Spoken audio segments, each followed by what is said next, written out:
What's your guys' style and your guys' team dynamics? I'm a psycho. You're the psycho. Come on!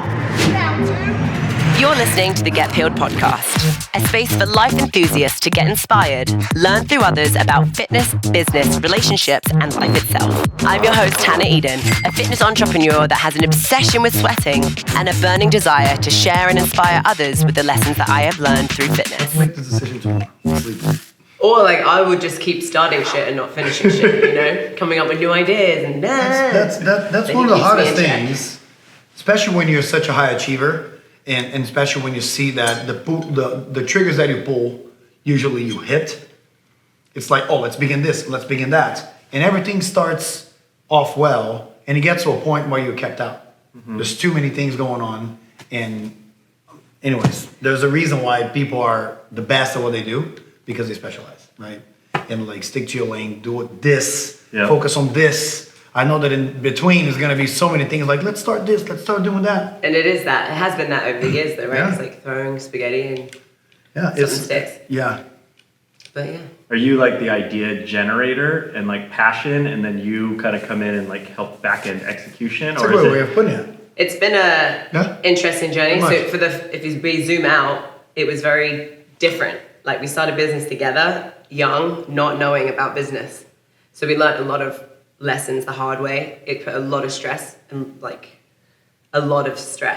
erosion on our relationship. So we didn't try and figure it out. We said, you know what? This isn't working. You handle the gym. I'm going to go start online. And I'm going to start business in another way, that we're working at our own businesses, but independently for years. And then whenever we closed the gym, that was when we finally came back together. And then over those years, he'd learned so much. I'd learned so much, and then it was like, okay, now we know what we're actually supposed to do. Got it. Let's come back together and like put a solid plan together.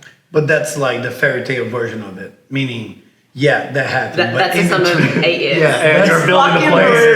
That's the best. Yeah. Well, so that happened.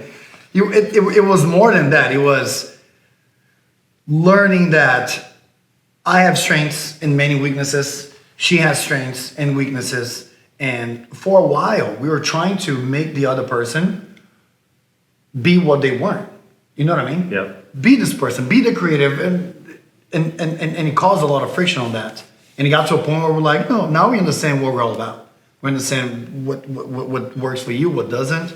And I guess it comes with age, time being together, creating boundaries, or just saying, no, I'm not going to do that because I'm not good at it, and we've been down that road before. We know how that movie ends, and this stops here. Yeah. And we're like, okay, that makes sense. A lot of growth, man. Yeah, I could sense. It seems like you guys are super secure together. Like it's like a safe. The foundation is so strong that it's like none of this matters because this only exists because of this, and I wouldn't be able to do what I do without Paolo, and vice versa. So if our marriage is going to suffer because of this, then I'd give this up any day and go get a job. Like, I don't care about money and, like, notoriety, you know, at all. I'd rather have a happy home and have a good family life. And we talk about this in this podcast. That's why it's so important for us, because it seems so clear if you zoom out when it's not your problem, but when it becomes your problem, it's hard to operate with it, all these lessons that you try and teach other people. And that was the one thing. It's like, I always want to be able to call him my home. I want to be able to want to go home. Whenever I don't want to go home, then I can't recharge for work. I can't recharge for anything else I'm doing in my life, whether it be relationships with companies. Like, I need home to feel good, not like, fuck, I gotta go home, you know? And that's something that I've tried to put a lot more focus on in the past few years than I used to, because it was like, career, go. Say yes to every opportunity. Yes. Yeah, you have to say yes to everything when you're starting off, right? But then it's like, why? Where are we going? Why are we doing this? Especially with you guys intertwined so much. I've never been with my partner and I have very different lives. And so it's like, we can kind of drop those and come back together, but it's like to be where your careers are so connected and to find that home space and create those boundaries. It's very, very hard. It's year 10 now, year 11. Yeah. And now we have a grasp on it. You know what I mean? Yeah. And now we're in a good place. Like, currently we're in a good place. If we were having this conversation a year ago, it would probably be a very different conversation. But it's like constantly checking in, because what you just described is everything that we've ever always craved. I wish that he had a different job sometimes, and I did, and we could go home and say, hey honey, how was your day? Totally. And like hear about the drama that's going on with Sarah in the office that you'll never know, but that doesn't happen. So the lines are very blurred.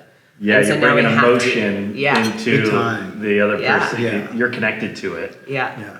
But the road trip changed all of that. Yeah. All of that.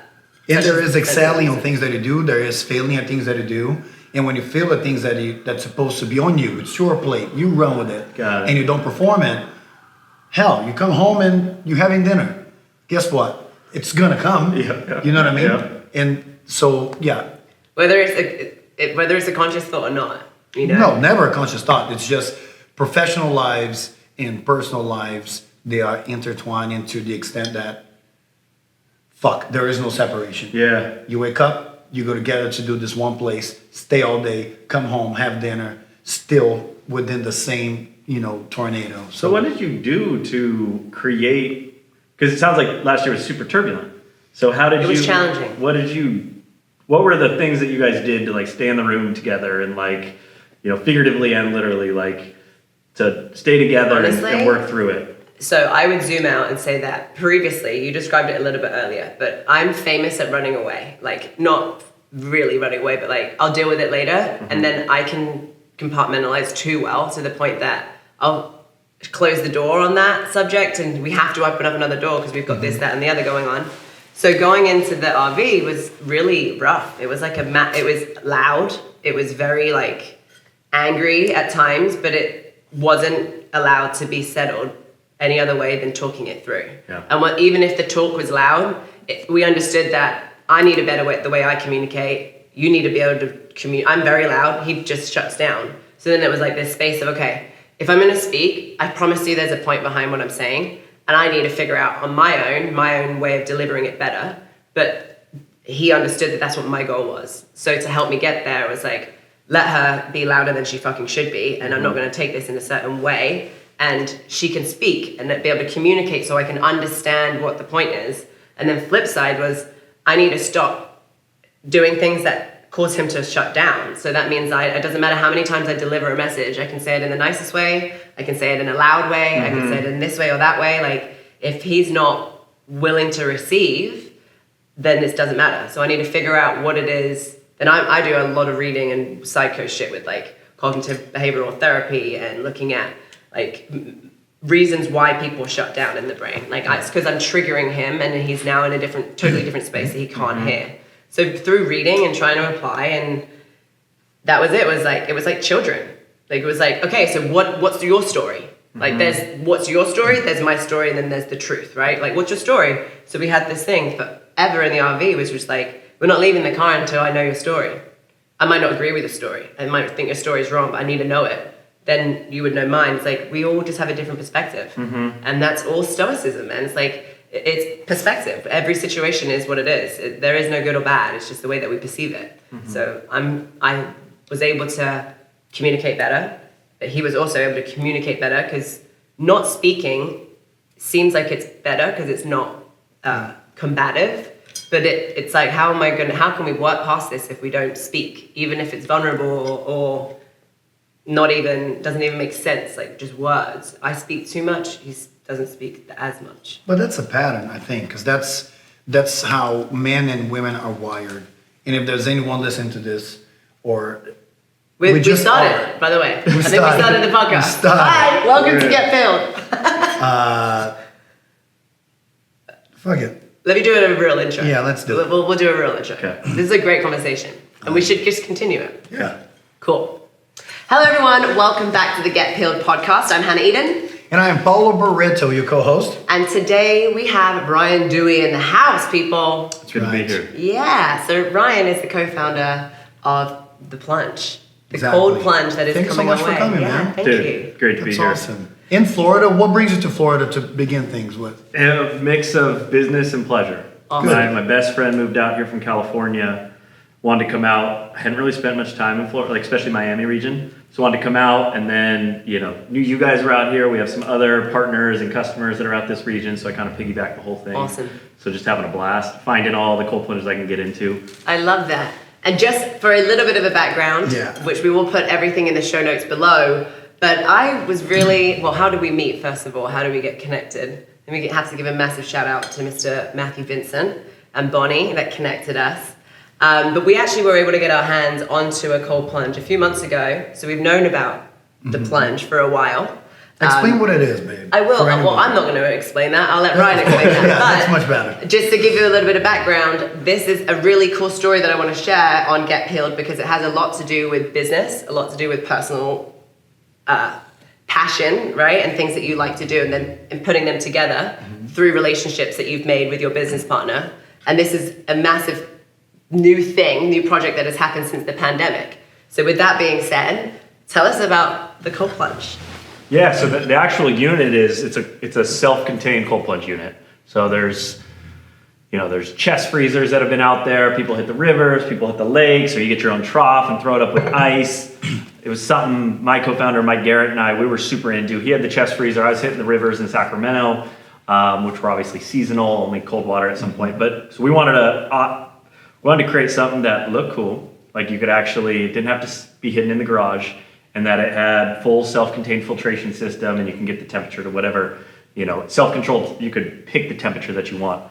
So, that's the actual unit. It's like an on-demand cold water system that looks cool, masculine, feminine, the whole thing. Yeah. And, people are happy with it, and you can get in all the time. I mean, cold water, it's hard enough to get in, and so I think that's the coolest part of it, that it's on demand. That there's really no, it's hard enough that I have it at my house and I can do it every day to still get in, let alone if I had to get ice or if it was dirty or whatever the thing was. We can give our 2 cents to that. So I bought a 100-gallon horse trough once upon a time. There it is. And all I did with it was grow an entire new ecosystem. Yeah, life. It was She built life disgusting. in it. For all those reasons, we didn't use it because the thought of going to get bags of ice and then filling it up. It just, all of these things are like, no. And it just... It all lessens sounds your amazing, chances. right? Yeah. Let's get to Saturday. Yeah. It's going to be sunny. Let's work out and then buy ice. Totally. It never happens. It never happens. Kelly Starrett calls it freedom. It's like this pathway that the harder the event, the less things you need in your way to get to it. Yeah. And that I think is the coolest part of it, that it's like on demand. And so that was, Mike and I, like our quick genesis story, we're from California, we own float tank centers out in that region, sensory deprivation tank. We weren't partners in those businesses, but California, COVID hits, we had to shut our businesses down. He had just happened to move to Sacramento. He starts building one in his garage because he's an engineer, it's how he thinks about things. Kind of looked at the market, everything was about $10,000 and up. And so we were like, it's interesting, I wonder if something could be less. He started to build it. We were like, dude, let's fucking do this. Let's pull the trigger. Let's get into business together. It started out just emailing our database out of our float centers. Him and I building out of the garage. The kind of the unknown thing so the company's really grown. It's been 18 months. You guys have kind of witnessed the journey of it. Big time. We're in our 4th, moving into our 5th new facility. Awesome. It's been like a grind, but early on, one of the hacks that I talk about, what jumped us is we just took the name. No one knows our name. You're like, is it the plunge? Is it Cold Plunge? Is it the Cold Plunge? Good point. That is a good point. And we're fully, it's kind of becoming an ethos of our story.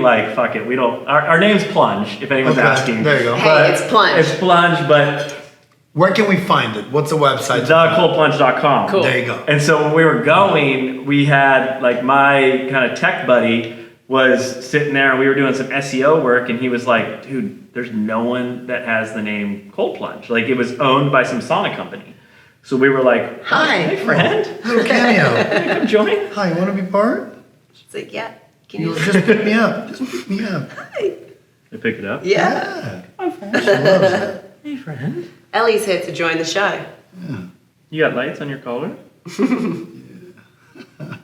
That's Ellie, guys. She just stole the show. So we took the Cold Plunge, and there, within a month, we were first page ranking on Google.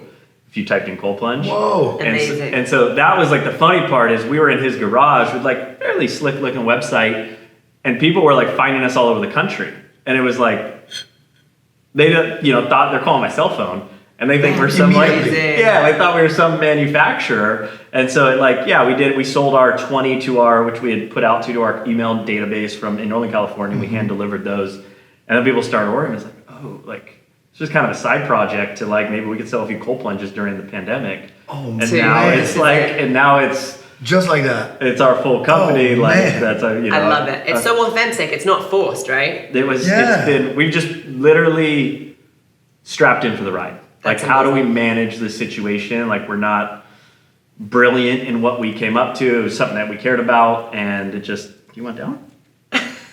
She's not sure. That's so amazing, that man. was What a the story. That was and so the unit itself, we just wanted something that you could get into, plug in at your house, easy setup. It's so sexy. Thank It's you. a sexy It is. unit. It I mean is. that could go in a house. It looks like a bath. I'll try and describe this.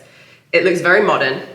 It looks like a bathtub that belongs in a 5-star hotel. Yeah. In the middle of a hotel room with everything white. That's what I see. Mm-hmm. It's very, very sexy. I'm not sure, this is a question more than an answer, but does it have lights in it? Yep. So it has a light. It has the jets are connected, so it's constantly swirling water, which adds another level of challenge to it. Where it's most ice baths are the water's still, so you create that thermal layer. Where this is moving water. Oh, so it's yeah, almost yeah, like for you're in a sure. stream or river. Awesome. Yeah. So that whatever temperature that's actually it's like a wind chill dynamic. Cool. So before we keep going, let's pretend that some of these listeners have no idea what cold therapy is. Mm-hmm. Can you help them understand what cold therapy is? I know there are so many benefits, Yeah. but hitting some key points. So cold therapy is getting into cold water, submersing your body into it. You could do a localized version, but the main kind of what we do is full body submersion into there. The cold water therapy, that can even be some 60 degrees and down. You can start getting benefits into to what that's doing to the body. The simplest analogy that I have is that it's a jungle gym or a workout facility for your nervous system. Cool. There's recovery benefits for what it's doing for inflammation, and that's all rad. But the nervous system, it's a manufactured environment to get spike cortisol, adrenaline levels. And then in that, you get to actually control your breath into it. So it's every time you go in, no matter how many times you do it, and it does maybe get easier and you have to change the temperature, the time you're going in. It's like a workout. Yep. You can't do the same workout every day. Or your body's going to adapt to it, and you've got to find ways to kind of tear your muscles down. Yeah. That's what you're doing to your nervous system. You want to find a way to really kind of heighten it and get it. We all know that moment when adrenaline kicks in, and that is to me the magic of what cold plunging is doing. You get in, your heart rate rises up every single time, and it's okay, how do I elongate my breath, control in, bring my heart rate down? And to me, that's the magic. You actually can start to control your cortisol levels. You can get used to adrenaline dumps that are happening throughout the day. Wow. The fight happens, the road rage happens, you're just operating from that space that you can actually, your body regulates much quicker. And, in turn, that's where, from the mental health side, I think is massive. Yep. Of just resilience. You guys Yeah. are gonna you guys have done it, to have it every day, just to get that that challenge to go through, and it's 2 to 3 minutes. It's not something that you have to commit 60 minutes every day. Right. That's what I'm so excited on, is even for those with depression, or it's when you're depressed, it's so hard to create momentum. Right. But if you have short windows to jolt you or Yeah. create Snap out, some sort of shift that can take place, you can start to have a window to make the move that you need to do. But when you're depressed, it's that's the hardest thing to do. Yeah. It's not fathomable. So I think that's a massive one. The workout recovery side to things, lowering inflammation, huge. Similar to sauna, getting your mitochondria on fire. That's going to give you more energy. Yeah. So those are all the ones that were there. Sleep recovery has been massive. We work with Rich Froning with CrossFit, and he's been talking to us about his sleep scores that have been showing as that's cool. It's truly through Whoop that he's tracking it. Nice. So when he plunges and when he doesn't. Yeah. So there's it's a laundry list, and I think we're early into what we know it's doing. Right. I think it's fascinating, it's tapping it, the autonomic nervous system. So, I think there's a side to that when you're controlling your breath and you're working with a heightened adrenaline level, and you know how to control that, your immune system's much more robust. Yeah. So all these things, She's I'm not sure if I can do it. It's so high. There you go. I want to go Oh, to you're bed. so needy. She's so needy. She just needs a place to crash. That's amazing, man. And there's just so many things. The list goes on and on and on, right? Totally.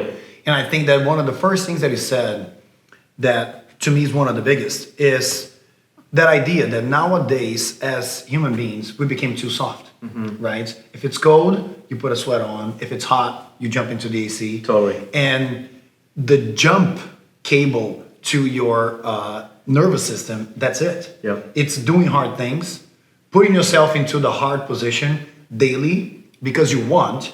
So whenever you are in traffic and you feel that blood rising, you've been there. Yep. So it's easier to recover from. I love that. I am so attracted to the easy thing.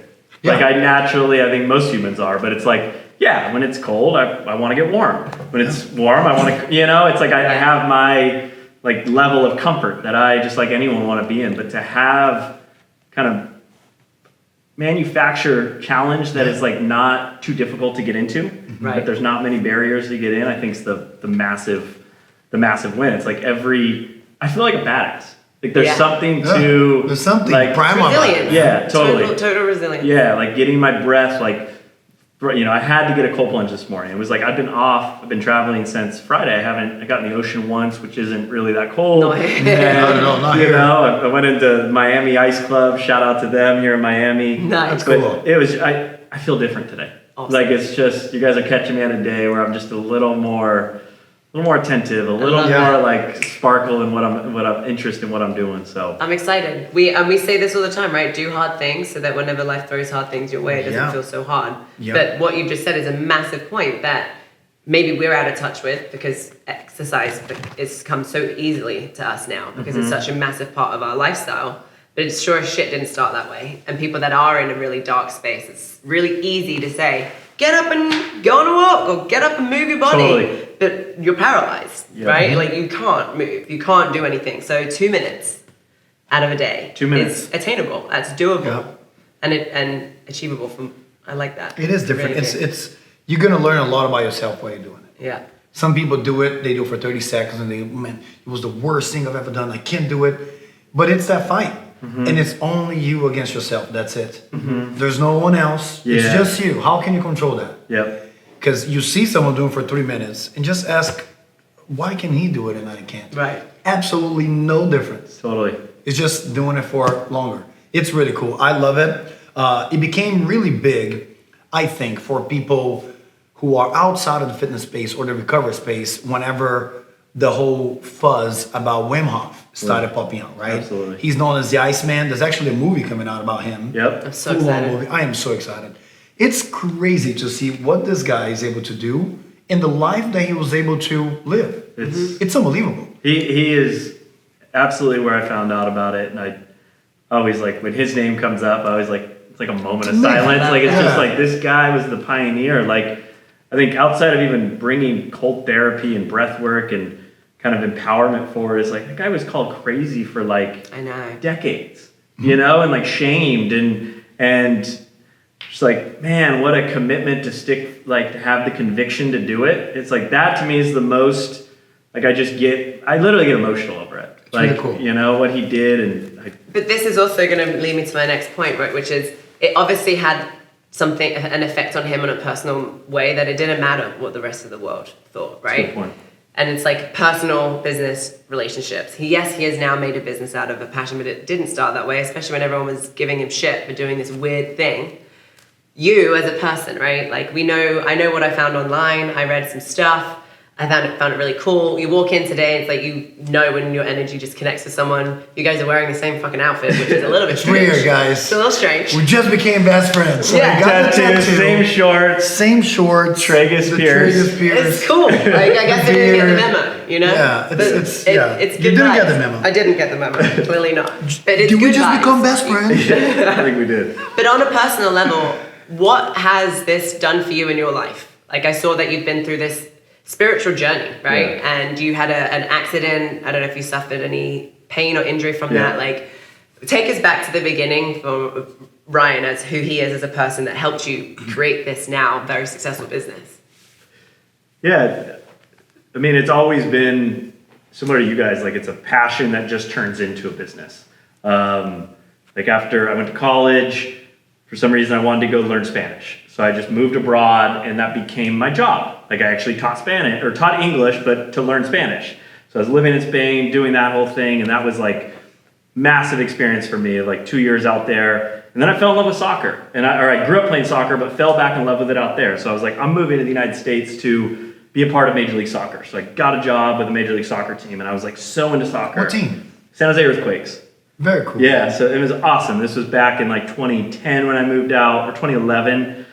Went down to the Bay Area, and it was just like a startup culture. Like this league it was just all soccer fanatics. Like, how do we make this sport cool in this country? Yeah. And money was starting to flow into it. But it was still super startup. So it was just awesome. I was like into it.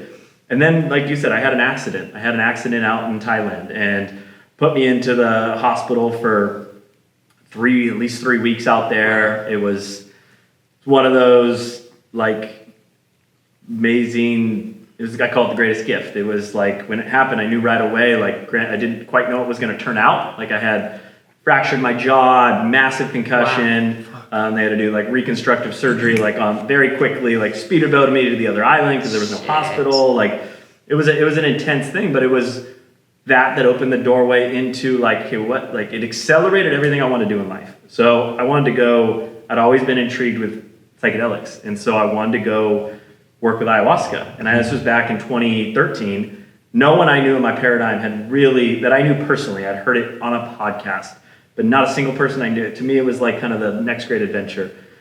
But that accident led me to be like, I'm going to the jungle.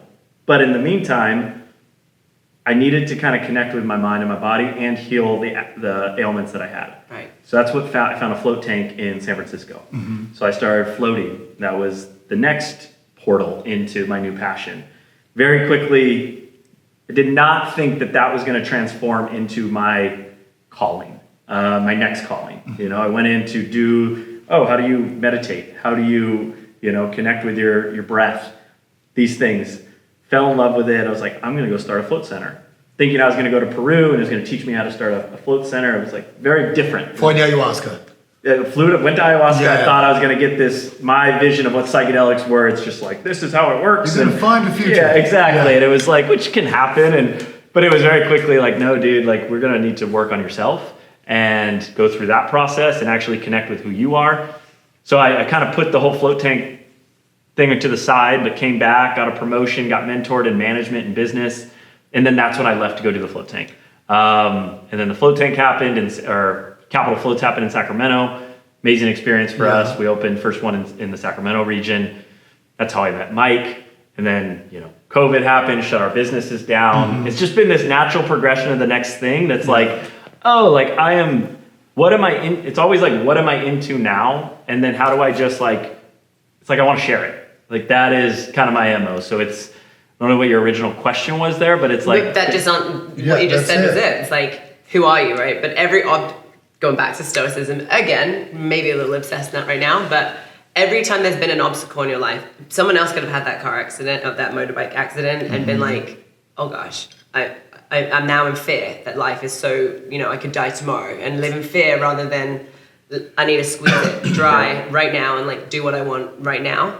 And the fact that accident, which is an obstacle, right, turned into your a calling, right, got you closer towards your calling. And then the same thing with the pandemic. A lot of people shut down when their business started to fail, and they backed away and got further away from success than closer to it. It's like with every situation that happens to us, whether it's good or bad, we get to choose if we're going to make the most of it or use it as an excuse to not do anything, which may be a reason for you to understand maybe you're not doing what you should be doing.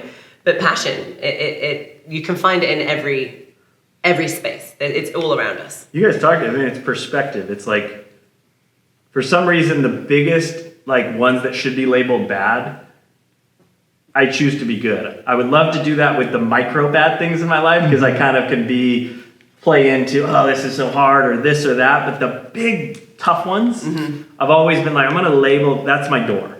And it's like, because you said, it's like the whole thing is a mindset.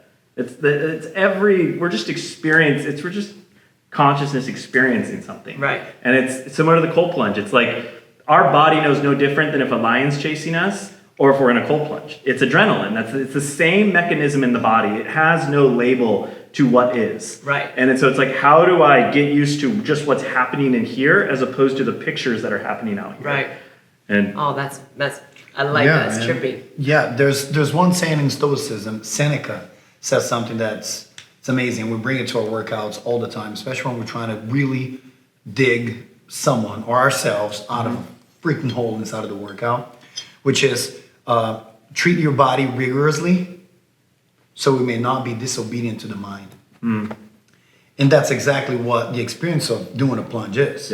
Is beating your body up, creating that suffering, so whenever it really happens, you're gonna be, fuck, I've been there, man. I've been here before. That's fine. That's okay. While the first person will crumble, you know what I mean? And the second will crumble. You'll be like, no, we're good. I can handle this.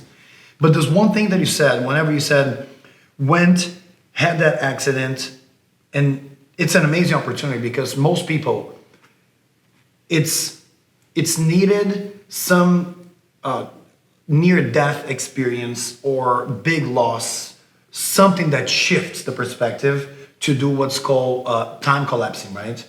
You're like, man, I have all these goals of doing this and where am I going in life? When you face death, even if it's for a second, it time collapses everything. You're like, no, fuck that. I can't wait. Like, this happened here. I'm in Thailand, thinking that I'm gonna go home, back to my job. When it happened, you were like, I actually gotta do some work on myself. How was that experience and what exactly you did before you're like, okay, now I'm ready to go and pursue the flotation? Yeah, it was the accident itself, being in the hospital with my jaw wired shut, not being able to talk, I was on an IV drip, no water, no food. So just to have that, like my buddy was with me for a bit, but I couldn't communicate. That was like a real, I was like, how are you going to pass this time? That was like the start of it, of just like, what are you going to make of this time? And so that was like a real start to the internal journey. And then like the float tank was my next route. Like I was always like curious by it. Like I was more into like the mind trippiness, like the concept I've had of it. And so that was like, started to float. I went in for the neck and the back issues from the accident, but then just being in that environment where it was like, it's like how this place was. I had the old float tank styles in these little basements, and it was like this, it was almost like a morgue or like Matrix style. And it was like I'd go in there, not the new ones that we have that are like spacious and you can step into. It was like a hatch that you crawl in, and it's like right here over you, and it's so hot in there. Really? And I was just like, this was like a time in my, I just had this accident. I was in my career, I was just a single dude living in San Francisco, just kind of like, just kind of tripping out a bit. And I was just like, I would go and like eat cannabis and like go into the tank and just let it get a little squirrely, and like let it get intense. And so that was a really, not that the float tanks used like this all the time, but I remember like I had one where I was like, it started like shaking. I thought it was an earthquake, and I was so certain the place was gonna collapse.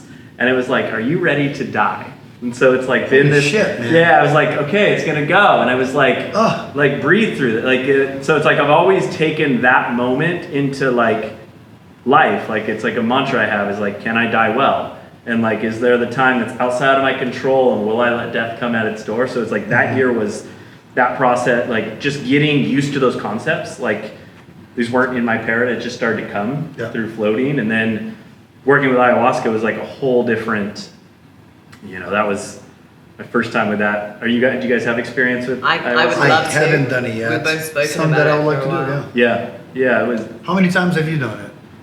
Not times, but how many trips to the place? I've been to the Peru twice, and then I now more sit in the United States, like have a group that cool. around the US that we'll sit with at different times. That's cool. It's definitely like my check-in medicine. It's like, it's to this point of the challenge. That's how I see ayahuasca, is like, it just creates this arena that I get to like work with my psyche and see, like really get challenged on my psyche of like, oof, like it is uncomfortable.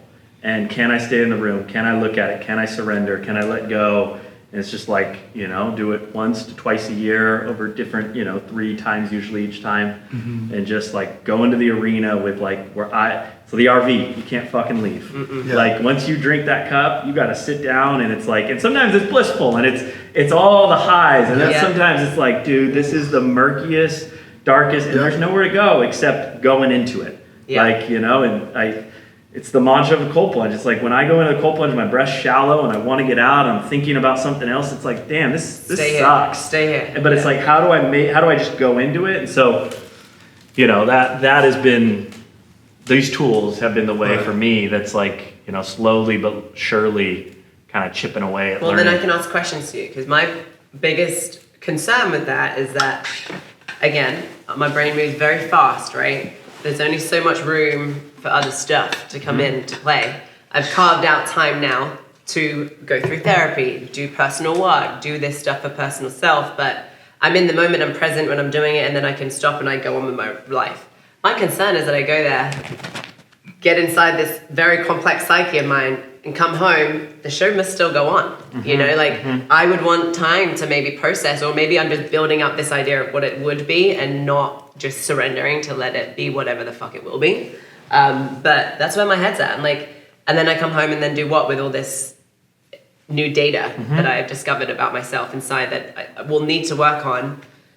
It's a scary isn't thought. it an immersive thing? I mean, as far as I'm concerned, you go in for 5 or 6 or 7 days and you stay in this place, so you're sort of not contained, but you're there to face it and come back and keep doing it for a span of a few days, right? Totally. So to your point, yeah, I mean, I recommend your first time. It's always something special with any substance to unlock some part of your mind or go into it. It's like the first time's so special. And so to like, I think like retreat centers and just get away, let the world, like go in to do the work, you know, go in and see what's there and really get curious and be with a contained group that's there with the, you know, their own intentions, but the same energy. And to your point, I think it's also really healthy to like allow yourself to integrate. Yeah. And like, what does that look like? And it could be messy. Right. It could, I've had, you know, I speak for myself because it varies with every person, but I've come out of almost all of mine and I kind of hit the ground running, but that's me. But I've also had times where it's like, whoa, I expected to do that. And it's like, okay, I need to give some time. I need to integrate this. And I think, I mean, just for you two, like you guys have a system, you guys have support, like you're resilient people, like you'll find your integration and you'll go through your process, but I trust what comes up in there that, it might feel like you took a step back. It could feel like that, but sometimes you got to take a little step back to take the big step forward.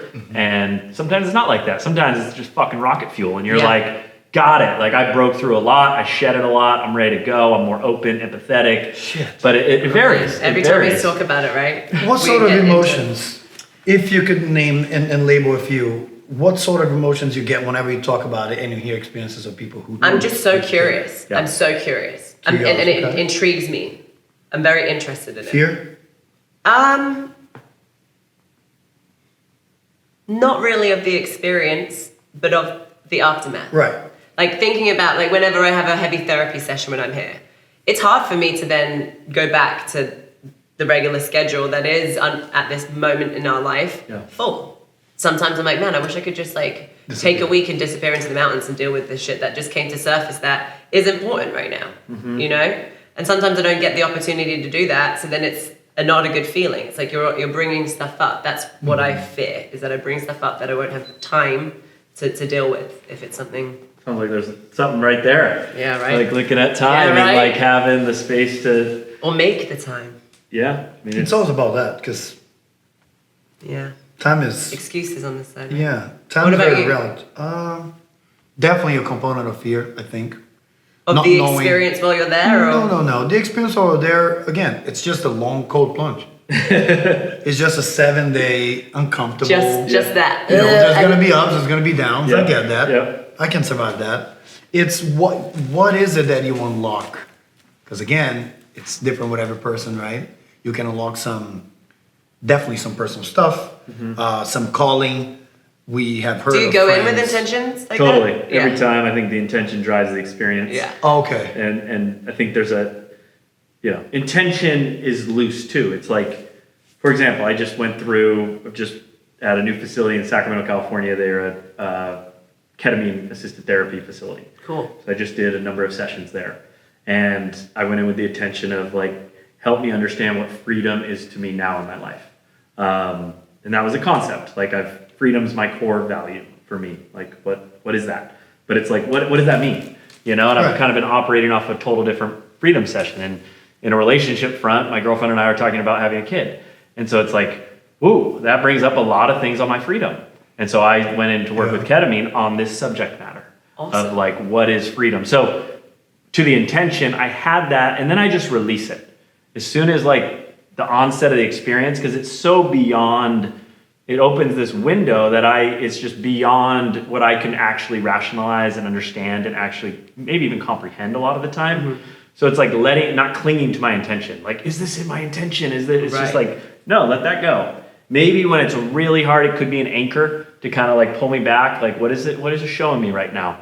But for that experience, like I went into freedom and I ended up having this like massive experience of just like, I mean, my actual experience was like running through the jungle with my partner Raya, and we were just like so free, and I had a baby wrapped around me. Oh my God, and that's amazing. Like, and it was like this baby was this sovereign creature that was like, and it was like the first time where it was like, dude, you are so free, and that's who you are. And like I mentioned to you earlier, it was like the first time I saw a child as like an addition and not a subtraction. Mm-hmm. And it was like, man, we're just gonna go expand our lives. Yes. And that was freedom. And I still have my hiccups of like, we want to have a child, God willing, or, if that happens, but like, I have this moment of like this, like new found, not just vision, but like feeling that came through my body that was so authentic and real that, and that was kind of what the intention drove. And it created this opening that I will carry with me and as long as I can. That's so cool, man. Is it usually so, psychedelic therapy, is it usually the place that you try and resort to whenever you're looking for major answers to, like, not answers to your life, because you can't go into those places expecting the answer, right? Mm-hmm, mm-hmm. But seeking a door that you kind of, I'm going to go through that door and see if I see something. It varies at different times. Like, to your point of curiosity, that was the first time that led me there. Right. Like I wanted a spiritual like connection. I didn't know what any of that meant, but it was like, but that's what curious. People say that you get. And like, I want to find myself. Yeah. And it's like, and that's such a, like I think it's powerful to go in kind of with conviction and integrity, like respect for it, and healthy dose of maybe a little fear and all those things. But to be like, it's so much more expansive than what I'm going to see something that I can't see. Mm-hmm. So to almost step away from what I think I'm going in for, and then it opens up so much more larger than that. So surrendering. Surrender. It's I call it a lot of, depends on the psychedelic, they all do different things, but it's like a death practice, and it's death of, the ego is kind of this term that we use, but it's like death to like what is and opening up to what could be. Right. And actual death. Like, am I comfortable with death? Am I comfortable with like letting go? And, I never know until those experiences actually come, but I feel like that's kind of what it's walking towards. So, and to the answers,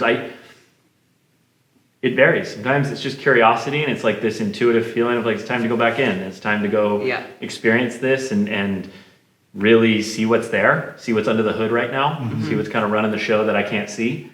And other times it's been, this freedom one was a lot around a child, and it really showed that kind of that space for me. Man, that's so awesome. Yeah. Our friend George in Texas, and he's super open about it, and that's why I want to bring his name. Every now and then when I speak to him, he goes, "Yeah, man, I just came back," and I'm like, "Amazing, felt the calling." He goes, "I felt the calling, man." Mm-hmm. Literally, you feel like you're in a position in your life, and like, I need to, like you said, what's under the hood? You know what I mean? Hamilton Morris's Pharmacopoeia. He has a great episode on this.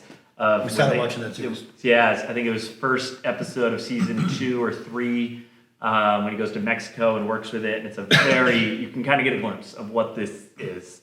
But that is like it's like a true, it was like really breaking out of the space of like ayahuasca is like very much like it's Ryan working through it, and there is this harmony with the planet and all this stuff. Where 5-MeO, it's like the breakdown of me doesn't exist, And so it's like true. Words are difficult. True detachment of self, and you're. It's not even. There's not even a self. There's not even a you. It's just a soup of is and. Wow. And which is very. It was the first time I had experience. The first time I worked with it, I came back. I remember the facilitator that was administering the experience was like, "Hey, you're gonna come back, and don't grasp to what is happening. Your mind is gonna try and make sense." And just like as much as you can surrender as you're coming back to here, this room. Don't. I didn't quite know what he meant. And I went in and transitioned back out. And I remember it was like I had a moment where it's like I'm laying on the floor in this room. I remember looking and I felt a click. And it was like my ego, my identity that is Ryan, like clicked in. And there was like I had this taste of a moment prior of like, just like a thing, and then it was like, oh, Ryan, and I have a life, and I have an experience, but it was like that thing that we call an ego that we really is a fascinating thing that creates the human experience, and below that, it's like we are just a part of an ecosystem, and we are like, that's a mind that creates separation that's fascinating and interesting, and it's kind of just like whatever the mechanism is to it, it's in a fair argument, it's like, that's not real either. And like that's just a viewpoint that I have, and I like to get that taste of the contrast was that's intriguing. That is so intriguing. It was curiosity. It's fucking intriguing. It was. And man, you as a person, what a cool, interesting human being you are. Yeah. I'm like, we can sit down here for hours. For hours now. Stories. I love it. So we covered personal, right? We always try and cover at least 3 topics. We covered a little bit on the business, but how did that happen? Right? Because people that are watching will look at people like you or people like us and be like, all right, you say this is how it was before. Yeah. This is where you are now. But like, what the fuck happened in the middle for this to become a reality? I love that question. Like, did you go home one day and be like, hey, Mike? Or, what happened? How did this happen? Like the actual story of. Well, I kind of explained like the path that's gotten me here. It's just been for me, and I am so curious with how everyone gets to their path. Like that is, I could sit and talk with how everyone gets there. For me, it's always been passion. Like it's just, I can only do business and what I like authentically do every day. Like that for me works. I'm fascinated with people that can just go start something that's like outside of what they do. I think it's rad. It's just, for me, it has to be something I am like into. And that's just how it's always been. It's like the business has progressed out of there. Like I love starting things. I love bringing people into the vision. Like how do I, something that matters so much to me, and it's not not here as a evangelist to say this is the answer, this is the way to do it. It's just like, no, I authentically want to share this. And I want to bring this at some level of scale. And, that's why I got into soccer. It was like, I love soccer. I love that this works around the world. Everyone all over the world, it's a true global sport, can come together and watch soccer. The World Cup was always the coolest thing to me. And it was like, how do I this is I saw it as a uniter. Like this could be something where it's like, it's an amazing thing that can bring countries and people together. So I got into that to kind of like, hey, how do I make this and then get into the work to make that happen. Floating was, dude, this is cool. And this is back in 2013, 2014. It's like, it wasn't cool back nobody then. knew what a float tank was. Like, I remember doing my construction build out and, contractors I'm writing them fat checks and they're just like, you sure this is gonna fucking work? I just paid you. I'm just like, dude, my whole life savings. Dude, what are you I talking about? don't even have a life savings. I went and borrowed. I had to find random investors to sell this vision to them. Yeah. And so, to that question, how did it get there? It's like, what was the first conversation with Mike? With Mike on Plunge. So Mike and I, we had an advantage because him and he started a float center. We were the only two, there was no one especially my age, that started a float center. We were always just he was this random dude that I saw start a float center and had a very similar story. If you hear Mike's story, he went to the jungle, all the things. Oh, that's He's like, so hey, cool. you and I dress. That's my brother. Really? That's amazing. And it's like, he opened this and he opened exactly 1 year before me. And I remember I was moved to Sacramento to start it. And I walked into Mike at the Marina Reboot Float Spa, and he's just sitting at the front desk, this Mike Garrett. I was like, walked in, I drove from Sacramento, like 2 hours down, and walking, I'm like, hey man, like, you know, he's like, you here to float? I'm like, yeah, I'm here to float, and I'm starting a float center, and like, I think you're the man, like, I'm so impressed with what you've done. And he was just rad. He like helped me. He like supported me as a friend, you know? It's just like, dude, let me give you some, you know, tips and that. And then he came up to Sacramento when I opened just to like, hey, this is cool. And then through that, we became like, oh, we got a lot of interest. We, you know, went to Burning Man together, and we were psychedelics. We did a big fundraiser for MAPS. So that was like our first time working together. So to the advantage, I knew who he was from a character standpoint. I knew his integrity. I knew his ability to follow through on things. So we had such this, like, we didn't have to kind of figure that out. Right.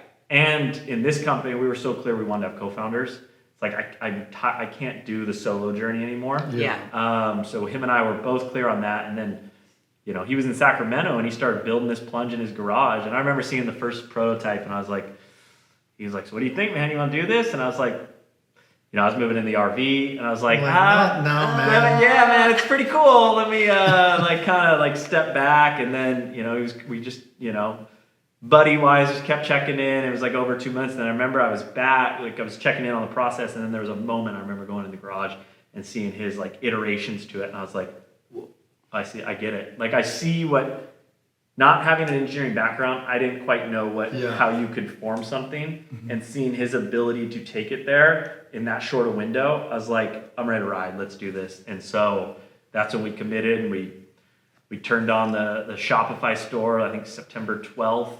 2020. And boom. It was like... That's incredible. That's amazing. I love that. What is your background? My background? Yeah. I mean, so you started a few businesses, and what I'm interested in finding out is, in the business venture, what is your biggest strength? Yep. What do you bring to the table? What is that you consider your weakness, something that you have to work on? Because it's not easy. If you're listening to this, I went out there and I found investors and I started a business and he's rocking.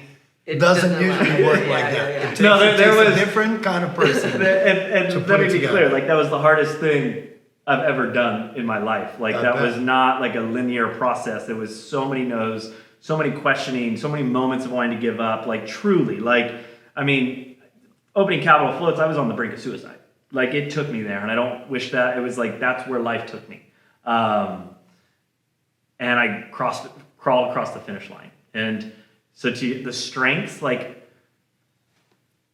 man, I think it's always hard to like talk about your strengths because it's like sometimes they're just natural and you don't even, but through Plunge, Mike and I really work on that with each other of like reflecting, okay, this is your strength. I see this, like, because what he does is so natural to him. And I'm like, brother, you're really good at this. Like, you need to be focusing there.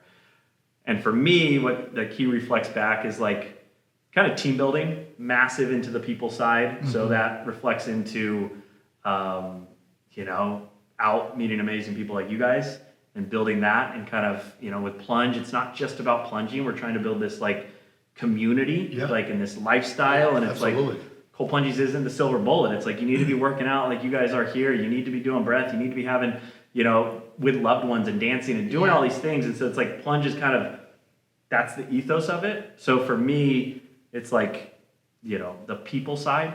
And like I oversee in the business end, like the growth end of it. So, you know, that's a sales front. And so that I get into the weeds of the softwares we have to implement and like the, you know, the agencies and all this, you know, the business stuff that's there. I don't really talk about it much, but I geek out on it. Yeah. Like I'll go deep on the email marketing and like, you know, the programs we're doing and how we're writing the copy and all these things matter to me. Yeah. And you're still very hands-on in all those areas? Yeah. Awesome. Those are, I mean, as it's grown, I think I can let go of parts of the company.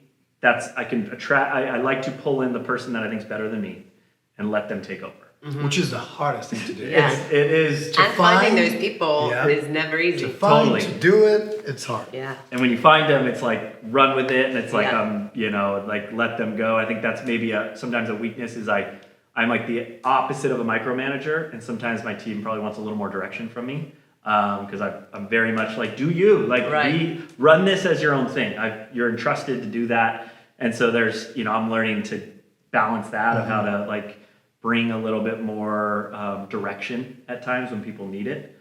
So yeah, I think it's overseeing the growth, and that's such a like it can also be an existential like concept to it of like that is, you know, what are we trying to invoke like to that macro level of when you hear our company, like what are we to people, right? To the growth of like the team, you know, like how do we're going to bring a team in to do a Wim Hof workshop with our guys, like committed to them, and like ideally they're leaving, if they leave the company, they're leaving a happier person, right? Absolutely, right. You know, so all these things, which is we come up short there, but it's like how do we keep improving that? So that's where my mind goes. That's the things that I think about. That's pretty cool. So and it is, and we briefly spoke about this before about how it took us many years to figure out how to get the right team. What does it take from the leaders to try and create a team of people that feel the same way about this project, whatever it may be, that we do, especially if it's not their company. yes. And man, it changed because I think egos were massively into play when we were younger, and as we got older, we recognized like this is not the Hannah and Paolo show. We need this to be about them. Interesting. And then What caused we will that succeed. recognition? Man, I don't even really know. I want to say a lot of reading. Yeah, well, on your But, side was that, but whenever we were operating the gym, Pump Fit, he was failing at it. Because it got to a point where, not that we made it about ourselves, but we tried to really be homeopathic in how much we would bring them into this decision making or something along those lines. And then it got to a point where we saw that it didn't work. And then right at the very tail end of it, which is unfortunate but fortunate, it is what it is, we're finally able to put a team together. A manager came in, and there were more voices, and there were more, yeah, guys, like you do it. It's your project. We became better at bringing people together and making everyone happy. And I will say that it was 100% to do with a shift internally within ourselves as well, because we started this business as like all the marketing was Hannah with the red hair. It's called Hannah Eden Fitness. Like it was all very much about us, right? It was him and I and all these magazine things. And it's like, we had this business that was not about us. We created the brand before my career had kicked off. Interesting. So we couldn't expect this baby to be successful if we were going to try and make it about us if we weren't going to be there. So when it was very much about us as a brand, I was traveling here, Paolo was traveling here, I was traveling here. Then we were never home. The business was failing. The team felt like we left them behind. The community felt like we constantly left them behind. Personal problems too, like I felt guilt for leaving when I shouldn't have felt guilt. I was going to do other things that opened up my future and my career massively that I should have done, but at the time struggled with. And a transition happened, which was like, okay, you can't have it all, right? If this gym can't be about you as a brand, that's what Hannah Eden Fitness is. This is Pump Fit, where our coaches will be the best coaches that there are, and we're gonna highlight them. We're gonna elevate them, and as soon as we started to elevate the team, they started to want to take care better of our community. They wanted to do more. They wanted to be better. They wanted to further education. It was like, the shift happened was like, this is this personal brand. The room we're in right now is the Hannah Eden Fitness app, the Hef training, Hef blah, blah, blah, blah, blah, which I now hate, and I'm trying to get further away from that. But Pump Fit became its own business that didn't really have much to do with me. I wasn't coaching every day. We actually removed ourselves from the schedule, so then people were showing up for our coaches, not for Hannah and Paolo. The expectations started to shift, like everything changed. I think failure. I think that at the core of everything was communication. That's it. And that's the one standard that we put into our relationship, that whenever it fails, we understand what's coming with it.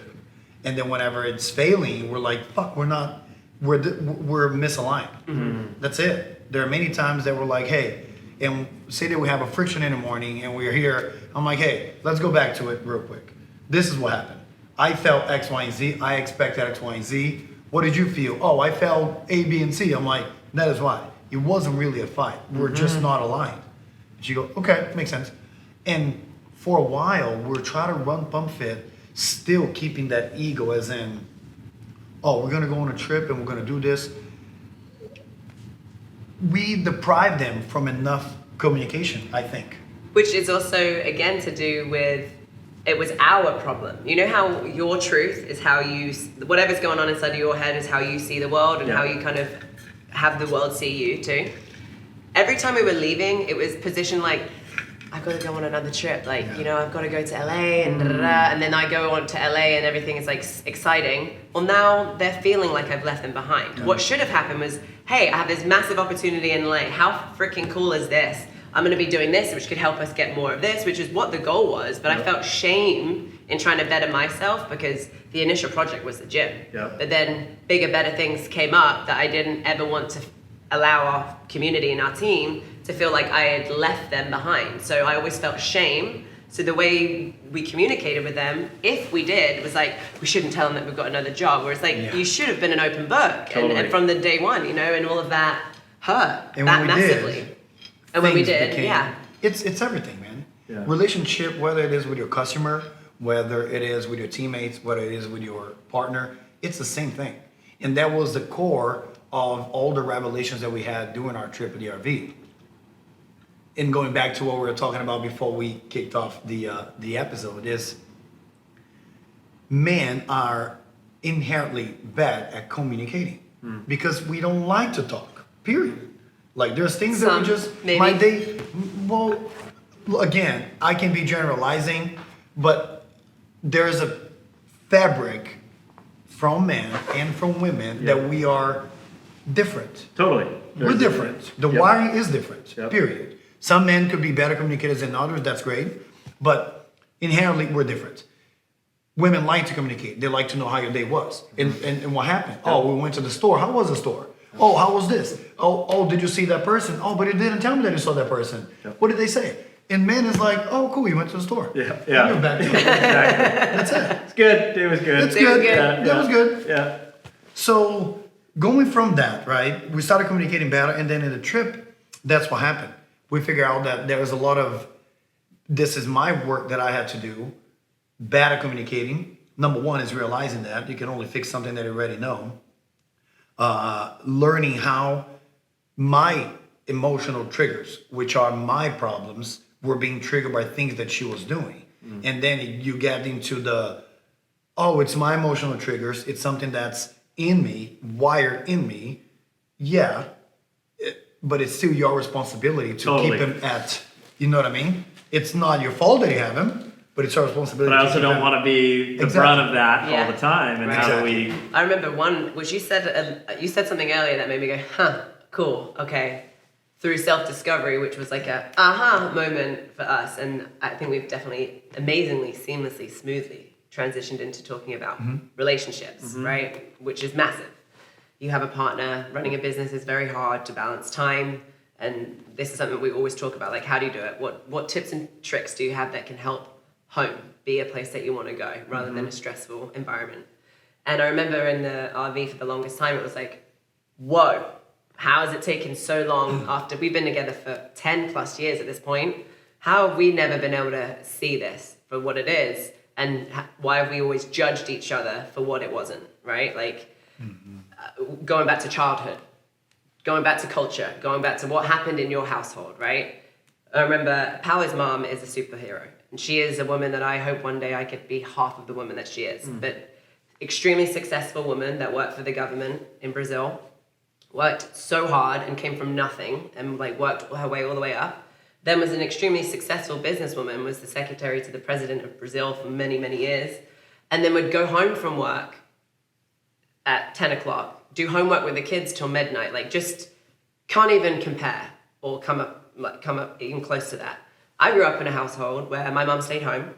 My dad went to work. They also built a very comfortable life from absolutely nothing. So I've looked at, which doesn't mean that it's how I felt, but my only idea of marriage was husband went out and worked, wife stays home and takes care of the kids and takes care of booking freaking shit that's, you know, little things here and there.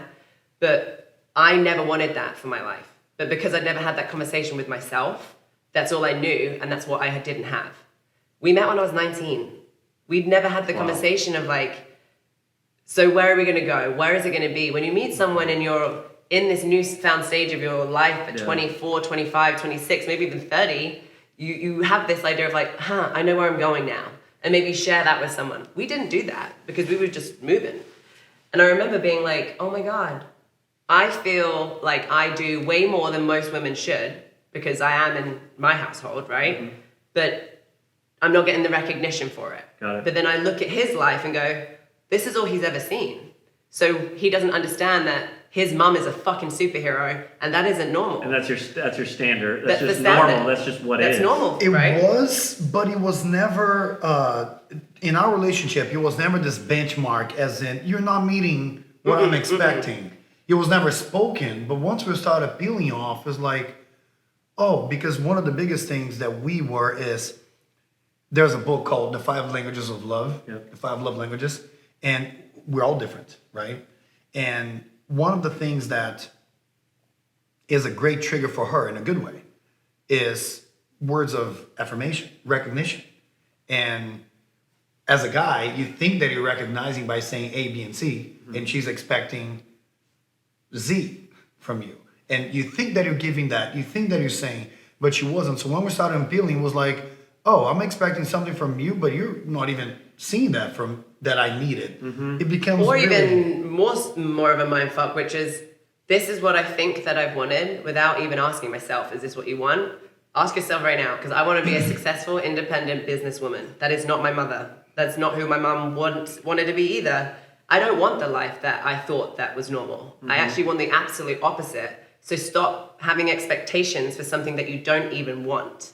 You know what I mean? Like, I don't want you to be the guy that goes out and works while I stay home, because that's not ever going to... mind fuck. You know, it's like... it ends up, the thing we don't want, it's like Dispenza talks about, like, focus on what you want. Like, because when you focus on what you don't want, that ends up actually running from what you don't want becomes the driver of the show. Right. It's like you are now actually creating the life, because everything, this is the thing in the room that you're all reacting your mind off of. Yeah. So massive lessons, massive parts of being in a relationship that we've tried to work through. Yeah. So now I'm going to hand the baton over to you. Yeah. And, you know, as much as you feel comfortable speaking about, you know, but like your partner is in a totally different world than you are. So can't really maybe understand or relate or spend as much time with you as you would be if you were doing something like him and I are doing. Yep. How do you deal with that? Or is it not a struggle for you and it's something that comes easy? It's been, well, yeah, we're very different. She's a teacher. She teaches young age children. So it's very different worlds that we operate daily in. It's interesting. Her school is an alternative school, and it's very entrepreneurial based. And she kind of runs her own studio. She doesn't really have this like authoritarian administration. It's really, she's kind of creating her own dynamic. So we have this entrepreneur dynamic that we discuss things into. It's like all from a place of creation. So we have very different worlds, which make it really nice to show up at home, and I can kind of, every night we show up and, how's your day? And we sit down, and whether it's over dinner or we sit on the couch and we have this time of X period of time where I kind of lay out my day, good, bad, ugly. Some of it's just to share and emotionally dump, and she's, okay, cool, it's a dump, like I'm not here to fix this. Some of it's like, hey, I need to work through this idea, cool, and she'll mirror it back, but she's not emotionally attached to it. You know, she can step away, and her job is the same way. I can do it, and so we create that time, so we are very separate. One of the things for us, I mean, in our relationship is when we first started dating, I had capital floats. She was, through her 20s, was kind of a nomadic, worked in the cannabis industry, lived all over, very fascinating, interesting life, which I loved about her. But it was also like, what am I kind of transitioning out of that? What do I want to do with my life? I want purpose. I want like fulfillment. So that was the friction in our time. I had created capital floats. It was doing well. I was kind of it was a good structure I had. So, you know, different financial aspects, different levels of freedom, and just purpose, I think, was the core piece. She really wanted like something where I like wake up every morning. It's like a challenge, and I like want to invest in that challenge. So that was our struggle of like being in different worlds, like me trying to support her and maybe at times not quite getting it. She wanting to support me, but then being like, financially, I can't do everything you want to do. Like I have more of a structure with the jobs that I currently have, yada, yada. So that was our friction. And then, the big shift was when her whole family comes from teachers. She grew up in like the Waldorf system, and her parents were there. And so it was it's what she's natural at. It's what she's good at. She's really good with children. So when she finally was like, I think didn't want that, and was finally like, I'm going to do this. And then it opened up to this amazing school that she's at called Acton. And so for us, it's like, we've gone through our struggles of like being so separate in our lives, where it's like we didn't have any crossover. Plunge for us has been incredible because this is the first time she's seen my struggle in business. Where Capital Float, she just saw kind of the fruit of it. Yeah. I'd already gone through the dark night of the soul with that, and she didn't see me in those moments. And so I think for her, and I've now been able to lean on her, where it was like, that's awesome. That's the piece that I think it creates our dynamic, where she shows her strength, that it's like, I can be that for you. Awesome. We also have we're polarities in the sense that, she has no social media. She is not on social media at all. And so there's a level of she's just kind of has her bubble in like the most healthy way, that, she has her podcasts and things she's listened to, but just to be out of that energy with social media where it's like, I'm, it's something we do with the company. It's personal. I'm into it. I have it. There's levels of times that there's a bad balance with it. Yeah. But to come back home and she knows nothing about me or my companies from a social media perspective. That's amazing. It's just like, oh, cool. Like it's I can actually tell have to communicate. Exactly. It's not her story that's being fixated of what she saw and being like, hey, this is the narrative I'm having. It was like, it's a safe space. Right. So that's something that, we didn't plan that. It just That's is like cool. something I don't take for granted and is there. And then there's times that maybe she doesn't quite get, like I feel that it's harder for me to explain it. But that's just a narrative, that's a narrative. That's pretty cool. That's amazing. Yeah. I would love to meet her. Yeah, I was on the phone with her today. What's her name? Raya. Ryan. Ooh, cool name. Yeah. So I was talking. I was like, dude, I love Miami. We'll see. She's like, cool. Let's get out there soon. So yeah. Yes, please come back. That's I'd dope. love that. Yeah, we got to come check out too. We're gonna be in LA sometime soon. You're in Sacramento? Yeah, we're up north. So if How you guys far want is it? to, from a flight wise, it's easy. It's about an hour. But if you're driving, It's never fun in that 6 to area. 8. Yeah. Yeah, California is a big state. We drove actually from Santa Monica up to San Rafael. Yeah, that's a trek. Yeah, That in is an a RV. trek. That was In on an one of RV. before we bought Did ours. you take one? Yeah. We did took the Osage. Edge, Yeah. went through Big Sur. And Big Yeah. Sur. Big Sur. That We was spent pretty New cool. Year's in Carmel by the Sea. Yeah. It was so I cool. was in Carmel 2 weeks ago for a Wim Hof course. Oh, it's Oh, beautiful. no way. Yeah. Oh, awesome. Yeah. There, huh? Yeah. That's really cool. The guy that ran it, this guy named Doug Steiny, is an incredible individual. This guy was 60 years old, wife had cancer. He was healthy within a week, was fully paralyzed. Doctors thought he was going to die. 60, not like, he wasn't of a health and wellness life. This was like very outside his paradigm. Basically, they were like, go away, like you might die or never walk again. And then his son found Wim Hof and he just started breathing in his bed. His family would put him in the shower, take cold showers. Within X number of months, he was completely symptom-free, and now he's one of like a world-class Wim Hof instructor. Wow. He can get in full splits, Oh, hang stop cleans, it. plunge. Love It's just it. like he's 68 What the and he's like heck? this. YouTube Doug Steiny, he's a brother now. I love that guy, and That is amazing, man. he's just this. And what's so cool is like, he didn't start when he was 20. I love He was 60, about to Yeah. die, Yeah. or just whatever it was, in a very bad place, and to just go from this to like, it's like you could just see it in his eyes, like, I don't believe it either. Like, I'm just sharing what happened, like, I'm looking at myself the same that you guys are looking at me. That's awesome. I gotta look this guy up immediately. Yeah. We got to I'd do love one of to. these courses. Because the few times that I did the cold plunge, I've done the Wim Hof, done it on and off, just in the RV. We did it like With the 10 app. times maybe Yeah. with the app. Did it at the house on a few Sundays. But the first time that I did in Montana with the Baileys, I did the one cycle of 30 Yeah. and I got in. And I made through the 3 minutes. I won't say with no problem, but I made it to 3 minutes. And the other time that I did, same thing. The one cool thing about the plunge, because first of all, it's 3 minutes, right? Up to. It forces you to meditate, number one. Yes. Because you're inside, you have Yes. to. And it forces you to disconnect because that's the biggest thing that today we lack. It's the ability to unplug and simply be.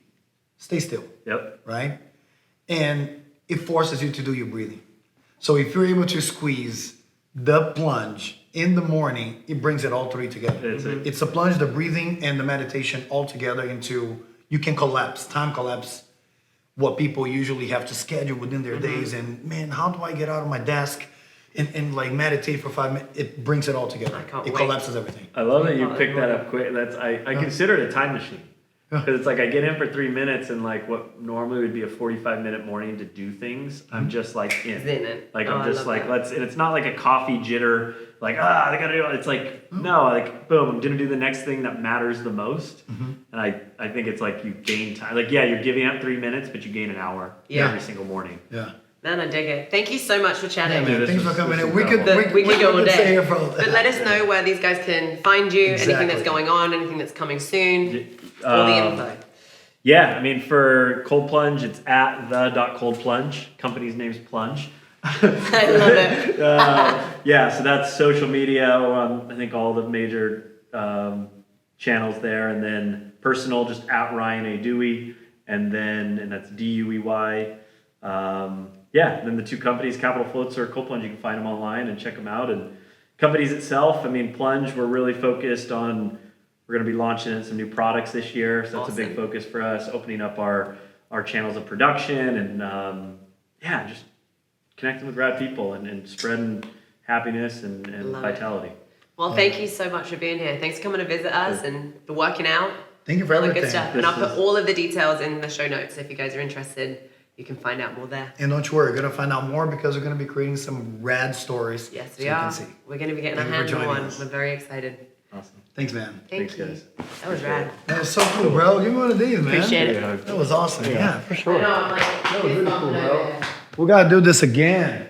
Yeah. Decision tomorrow. Sleep.